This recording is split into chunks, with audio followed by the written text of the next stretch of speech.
From the tech in San Jose, welcome to another Tech Close-Up.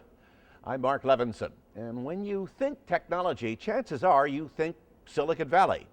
And we think that means not just the scientific, innovative ideas that may change our lives, but the people who make those innovative ideas come true. That's what Tech Close-Up is all about. In this month's program, we'll hear from Silicon Valley executives who want to outsource tech jobs to India. We'll surf up a Palo Alto software company that arms the war on terror with a new way for Homeland Security to read between the lines. And Christina King shows us how the employees at one high-tech company are going back to school to help children in their local community. So much data, so little time. You know, today's computers can store whole libraries, and search engines can help you find the right books, but suppose you wanted to search through books and find every sentence that contains dangling participles and double meanings. There's a challenge that might take a while unless you've got some intelligent software. And if you do, chances are it's from a Silicon Valley firm with text recognition software so sharp, its clients include the CIA. It's everybody's worst junior high school memory. Who likes to diagram sentences? Oh, I think that all of us probably had a less than comfortable experience potentially with our 8th grade English teacher. And now I say that as the son of a high school English teacher. And so, at least for me, I got that sort of grammar correction all along. And this is what happened to me. What happened is Atkin, a Palo Alto software firm that's given diagrams a new Silicon Valley twist. What we did is we taught a computer to diagram sentences, exactly the way that we did back in 8th grade. And it didn't complain. It was hard, but it didn't complain. Well, so what? Well, turns out technology that diagrams sentences caught some top secret attention. We got an investment from In-Q-Tel, which is the investment arm of the Central Intelligence Agency, and it actually saved our company not too long after 9/11. 9/11 triggered the war on terror, the hunt for bin Laden, and an ear on chatter, a CIA term for underground codes and messages that may signal an imminent attack. But to read what a terrorist has in mind may cause some terrible eye strain. It could take weeks, and not only could it take a lot of time, but one of the things that we are not good at as humans is taking massive amounts of input and understanding a trend, looking for outliers. That's how a struggling Silicon Valley startup found new life. As Atkin software scans text, it separates subjects, verbs, and objects into a diagram that maps out who did what to whom, when they did it, and where. The program even figures out double meanings like a bat or bat. It even reads bad grammar. New updated software can also diagram text in other languages. It amounts to technology that detects in seconds what might take humans days or weeks. As a case in point, we took Moby Dick the novel as an electronic form and we ran it through a system of this caliber. We diagrammed every sentence in that book in 9.5 seconds. Although we do conduct business with a number of the intelligence agencies of this country, we don't really know what it is that they do with our technology. They won't tell us, and we know enough not to ask. But it's not just the CIA. Atkin software helps government agencies like the National Highway Administration. It scanned consumer complaints about major car makers, everything from steering to noisy rattles, and found a common denominator. So if what I had been looking for were cases of people complaining about tires blowing out, I just figured out that there's a problem with Ford Explorers in publicly available data, and I couldn't have gotten to that decision if I hadn't understood what people had written in the comment field. How many cases are there out there, like a Firestone tire problem, that people aren't even aware yet that might be of an issue and that they need to go understand it? It could be, there's no real way for us to understand how many of those might exist, but what we can say today is that the only way to do that without this kind of an approach is to apply humans to the problem. Industries like Whirlpool now rely on Atkin to read and sort consumer feedback. a strategy to help save on repairs and improve customers' warranties. The biggest market opportunity we see right now is in the financial services community, in this whole idea around anti-money laundering, around fraud. And there's a growing sense that the kinds of things that we do are vitally important for the future of not only financial services, but manufacturing and high tech, hospitality industry, et cetera, a number of different vertical markets where our particular types of solutions are now really being brought to bear. Now, Attensity's not the only Silicon Valley maker of smart reading software, but it is writing its own story. A diagram for computers that never complain about junior high English. And just remember, you saw it first, adverbial phrase, on Text Closeup. How did it do? Perfect. And something else you'll see on Tech Closeup, outsourcing tech jobs to India. That story coming up. It's a new teacher in the classroom here at one of Bay Area's elementary schools. I'm Christina King. Coming up later in the show, find out who is wowing the students here. For some folks, saving for the future is easy, but for you, it might take a little more effort. Save now or work forever. Choose to save. Early last year, you couldn't watch a talk show or read an editorial without seeing or reading something about outsourcing and the growing concern that high-tech jobs are moving overseas. Well, we haven't heard that much about outsourcing recently, but that doesn't mean it's gone away. In fact, we talked with 3 Silicon Valley executives who may help send some tech jobs to India. Outsourcing. Hey, there's a word we heard a lot about in the last presidential election, especially here in the technology industry. We don't hear that much about it anymore, but just wait around. We're about to hear a lot more about it. And with us today, we have 3 folks who are really speaking that word quite a lot. With us, we have Avrin Barr. Avrin Barr is a leading software industry consultant, very well known here in the Silicon Valley area. Anil Rawari is the president of Ajira, which is a software startup company here in the Silicon Valley and is heavily involved in facilitating business with India and India's version of the Silicon Valley. And along with Anil is Nari Kannan, the chief executive officer of Ajira, and I understand also that Nari is also the technical guy in terms of Ajira. But we're going to start with Anil. What is it about India? Why is India suddenly a Silicon Valley? Mark, there are a number of factors right now. First of all, there is a large pool of trained and educated people who are coming out of the universities.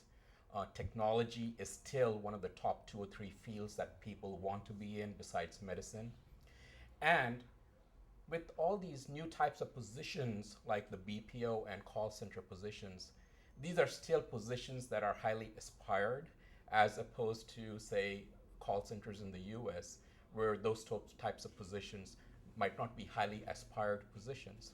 So people regard these areas as career paths, as huge opportunities economically as well as career-wise. Avron, are they going to take business away from the Silicon Valley? Well, they certainly have taken business away from the Silicon Valley.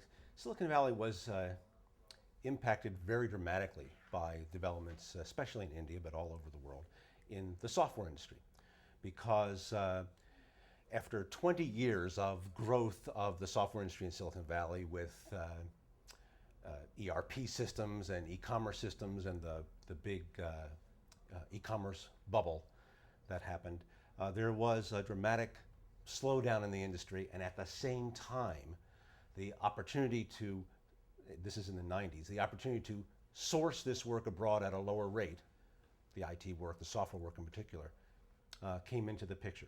So there was a big change in the software industry that really hit Silicon Valley very dramatically. That kind of change is impacting other industries. And these kinds of jobs are going to be moving globally to India and to other countries for many years to come. Are you saying that our dot-com bust was India's gain? Not exactly. In fact, our dot-com bust hurt India probably a little bit too. But what it did was, as a compounding factor on the changes in the kinds of in the demand for software work here, temporarily put a lot of people out of work. And at the very same time, jobs were being created in India in the software industry for a variety of reasons. I would like to just add one point here, and I'll borrow from Tom Friedman in his latest book, The World is Flat.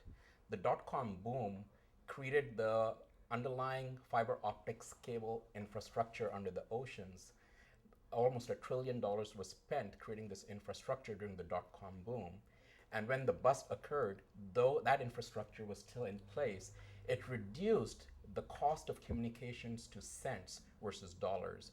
And so that's what allowed this playing field to be leveled, in that you could access people in China or India or Philippines or elsewhere at an extremely cheap cost.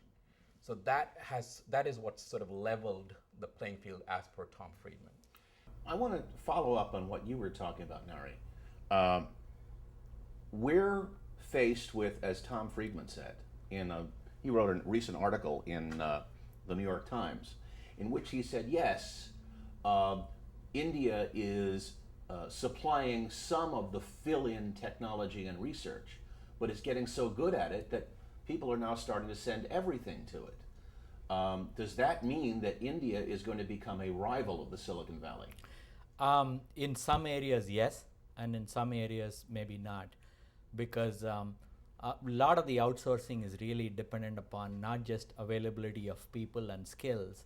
A lot of the tasks that need to be done also involve close cooperation and collaboration between people, and it requires people to be communicating frequently. So there are some jobs that can be done naturally away in India, and some jobs that cannot be done. And those kinds of jobs will still be done here, even though companies may try to do it overseas. And some of those jobs are already coming back if they find that those kinds of things don't work in practice. I got to ask you guys, isn't it a little bit bold of you to be doing this in the Silicon Valley? Because you're encouraging businesses in the Silicon Valley to not do their business here. Isn't it a little bold of you? Well, I think it might be, but we're seeing this as an opportunity for creating a new set of technologies and for deploying these at some of these large global centers. So we're looking at this as an opportunity for us as well as our company. You mentioned, Mark, that last year before the election, there was a lot of talk about outsourcing and its impact, economic impact on the United States and Silicon Valley in particular. It never came to much, that talk, and it's not going to. It's happened. The jobs are moving for a variety of reasons. A large number of jobs, of different kinds of jobs, from Silicon Valley and all over the world, in fact, are moving to India because they can move and because it makes business sense for them to move. I want to play a little geography lesson here, though. A lot of people don't know anything about where Bangalore is and what makes it so attractive to the technology industries. Tell me something about Bangalore, Nari.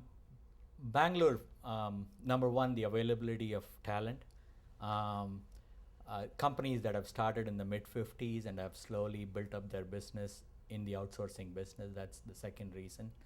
The third reason is Bangalore is a very cosmopolitan city. As you know, India has 14 languages. They make people welcome, just like Silicon Valley. They make people that come from various other parts of India very welcome in Bangalore, and people could get around very easily. But recently, Bangalore has become oversaturated, and other cities have picked up the slack. So the recent growth has not been just in Bangalore, but other cities are also growing very fast. In 10 years, is Silicon Valley going to be a ghost town? I certainly don't think so. I think that Silicon Valley will change. It is changing, and you've known that. You've covered that in other episodes of your program. But I think that Silicon Valley will change in a way that's a very positive way, but still remain the center of technological innovation in the world. Everybody looks to Silicon Valley, and it is true, as Anil pointed out, that immigration patterns, for example, where people go for their secondary advanced education in technology, are changing, and the immigration patterns into the United States and out of the United States are changing, and that will affect the kinds of innovation that happen, the level of innovation, the amount of innovation in Silicon Valley.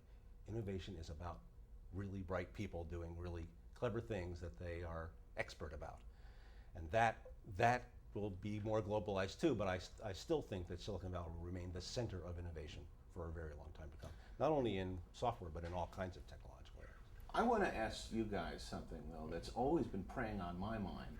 You just brought this subject up about how the clever innovation is becoming more and more apparent in Bangalore and in India. Is there going to be a circumstance where in the future the roles are going to be reversed, where they're going to be outsourcing to us? I think that not for a long time. I think the US still has a very high density of people in these higher educational programs as opposed to India. Number of PhDs that come out of US universities far exceeds that in India and so forth. So not for a long time at least. I think that perhaps India might start outsourcing to even lower cost areas elsewhere in the world, such as countries in Africa or Southeast Asia. So that might emerge sooner than what you had mentioned. India has a reputation, as all of you folks know, for being an extremely poor country. Something like 90% or more of the population is below anything that we understand to be the poverty level. If that is in fact the demographic, then what makes India so attractive to the technology industry? I think it's more a culture of math and science education. Traditionally, just because you didn't have a lot of opportunities in other areas, parents pushed their kids, and kids also wanted to go into one of two fields, either a math or engineering kind of career or medicine. So it has a long legacy of people getting interested in math, science, and engineering education. So over a period of 4 or 5 decades, a huge population of very competent engineers has sprung up in India, and that is fueling this whole phenomenon. To this, I would like to add something else, which is in 1998, if someone were to predict in Silicon Valley there were going to be 3,000 dot-com companies out of business, no one would have believed you. So to some extent, this outsourcing, in our own experience, what we have found is some things can be outsourced and they work in the longer run, and some may not work. So we are, to some extent, we got to take this with a pinch of salt and not overreact to this outsourcing, because a lot of these outsourced jobs will come back just because of the nature of the jobs. I also want to add one more point to your the point that you raised, which was 90% of the population is still poor. So what we're finding is that for every new position in the call centers or the BPO centers or the software centers, maybe there are 5 other positions that are being raised. For instance, around a lot of these centers, you have, because these are 24-hour service centers, you have vans that are bringing the people to these centers at midnight, for instance. So all of these people who are driving these vans, traditionally poor people. You have the cafeteria services where the people are serving food and so forth to these centers. You have a whole bunch of restaurants around these centers. So for almost every position that's being created at one of these call centers or BPO centers or software centers, you maybe have 5 positions that are elevating other population segments upwards as well. Well, you wouldn't see us outsourcing McDonald's, though. I mean, it's got meat in it. Well, you know that McDonald's is very hot in India, and their vegetable burgers really sell out there. I want to go back to a point that you brought up, which is what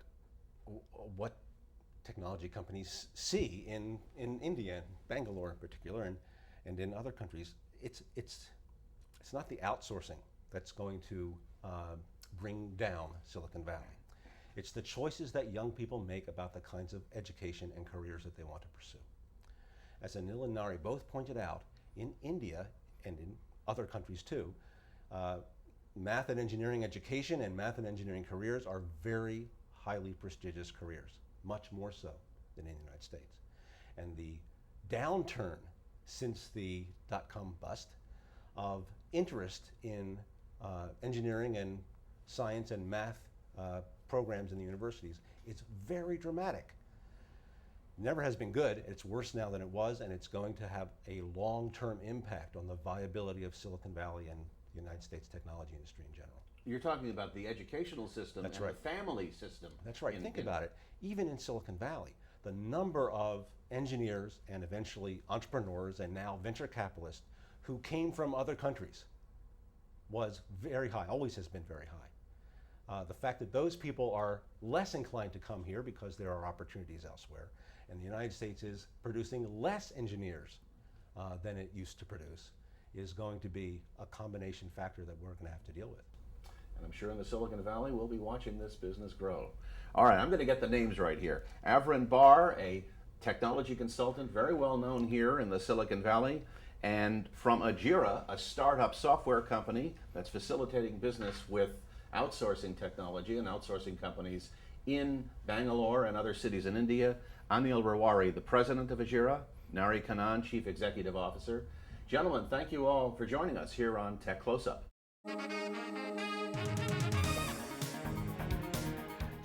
We don't want to interrupt them. They're learning in there. I'm Christina King. When we come back, find out who is teaching in the classroom for a change at one Bay Area elementary. Brand new student loan applications on the site, baby. This calls for a celebration. For all your government information, firstgov.gov. Where's your uncle? You know, for most of us, elementary school is just a distant memory. But, you know, we also found some high-tech workers who couldn't wait to go back. Well, here's Christina King with a story about some high-tech employees who became elementary school teachers for a day. So when businesses don't have the resources they need to make their products, they have to find those resources elsewhere. She's brand new to the classroom. I was initially scared, you know, because I'd never done something, so the unknown for me was scary. And then once I read the materials, and, you know, I was so excited by yesterday to get in here and do this, and I'm having a blast. It's a lot of fun. And these kids seem to enjoy their new teacher for a day. Jean Korsick is educating this class about how to start their own company. Korsick actually works for a Bay Area email security firm called Postini. And like 24 of her coworkers, she's volunteering her time here at San Mateo's Parkside Elementary. Reaching out to kids and helping them to understand business and the economy, and especially in the state they live in, and understand the different technologies out there and what's out there for them is really important. See, and that's a very important job. We went through that. It's a team effort, partnering junior achievement of the Bay Area with local companies, willing to contribute their most valuable resource, their employees. Well, I just think it's so fantastic having a new company come into a school. This is a great school, and they were really looking for some volunteers to come in, and Postini just stepped up to the call when we were looking for more volunteers, and they've just been fantastic. The business lessons focus on capital, resources, income, and output, and every grade is involved. Parkside's principal says they even work in the core curriculum. It's incredibly wonderful for the kids to see that math is real, that it's not just what they're learning in the classroom, but that it has real-life applications. Applying the lessons to real-life problem solving is the emphasis of the Junior Achievement Program. What have the kids learned so far? How to make big companies, and if someone quits, then if they go to a different business, they can start a new business, and one of the companies, if they move across the street from them, they'll get more business. Sounds a little complicated, but the lessons are geared toward the students' grade level. They actually started just doing high school programs where they'd bring volunteers from the community into the classroom to work with high school students, to have them start their own companies. And the feedback they received from that was work with younger and younger students. Everyone gets one. And the kids are learning. He's taught us about the businesses and how to approach people in ways to buy your product. Any school can get involved. The program is in its 3rd year at Parkside. The school plans to keep it going. The benefits go beyond supply and demand, says the principal. Many of the volunteers today are male, We only have one male teacher on staff. The rest of the staff is female, and the kids notice that there are men in their classrooms, and that's a good thing. With their teachers, you already know what their job is and what they do, whereas somebody else comes from a different job, you kind of know what another experience is. And the experience gives both sides an educational boost. I just think everybody should do this if they get an opportunity to. It's very rewarding to both sides. Christina King for Tech Closeup.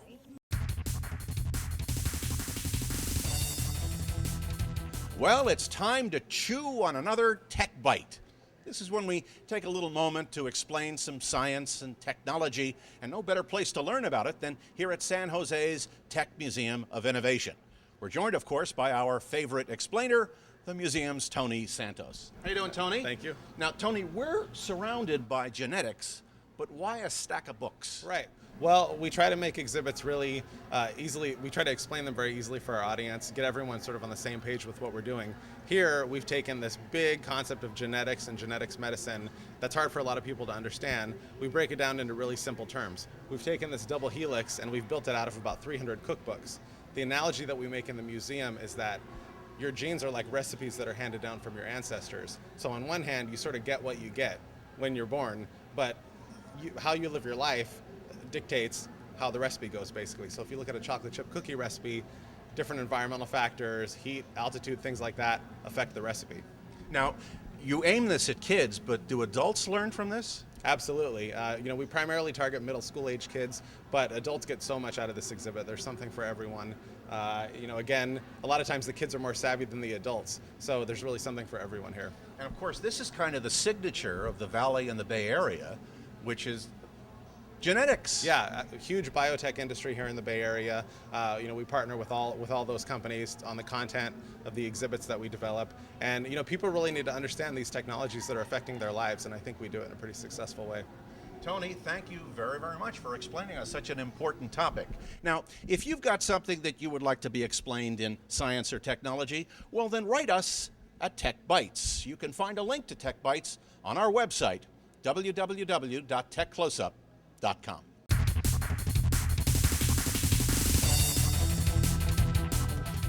Here at Tech Closeup, we are proud of the audience that we've built, and guess what? That audience has just gotten a whole lot bigger. We are proud to announce that the search engine Google has just added Tech Closeup to its new video site, so our past editions can now be viewed around the world at video.google.com. Of course, as always, you can access clips of Tech Closeup on our own website, as well as a link to send us your feedback and your suggestions at techcloseup.com. Thanks for joining us. I'm Mark Levinson. Of course, remember, if you want to stay close to the technology that drives this Silicon Valley, then join us next time for another edition of Tech Closeup.